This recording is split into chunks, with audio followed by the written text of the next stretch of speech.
আপনি কি জানেন প্রধানমন্ত্রী নরেন্দ্র মোদী কেন ওয়ার্ল্ড কাপ ট্রফি স্পর্শ করেনি?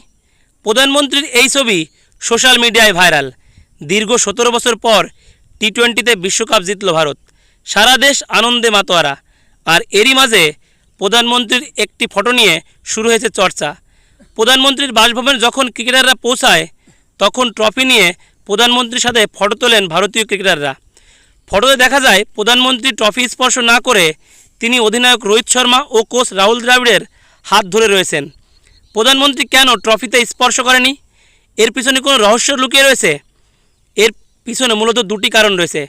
একটি কারণ হলো ক্রিকেটীয় কারণ, অন্যটি হলো রাজনৈতিক কারণ। ক্রিকেটীয় কারণ সাধারণত মনে করা হয় যারা ট্রফি জিতে থাকে তাদেরই ওই ট্রফিতে স্পর্শ করার অধিকার থাকে। এটি কোথাও লিখিত না থাকলেও এটা সাধারণত মেনে চলা হয়।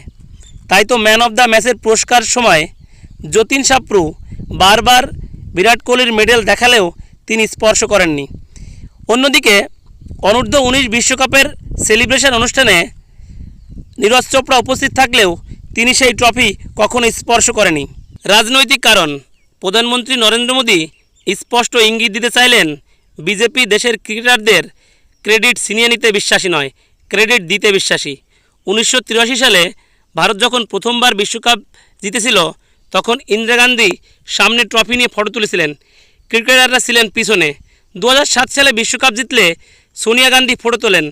সোনিয়া গান্ধী ভারত সরকারের কোনো পদেই ছিলেন সেদিন। প্রধানমন্ত্রী স্পষ্ট ইঙ্গিত দিতে চাইলেন ক্রিকেটাররা আমাদের দেশের গর্ব, তাদের মহৎ কার্যে আমরা গর্বিত। এমন নতুন নতুন তথ্য পেতে অবশ্যই সাবস্ক্রাইব করুন এই চ্যানেলটি।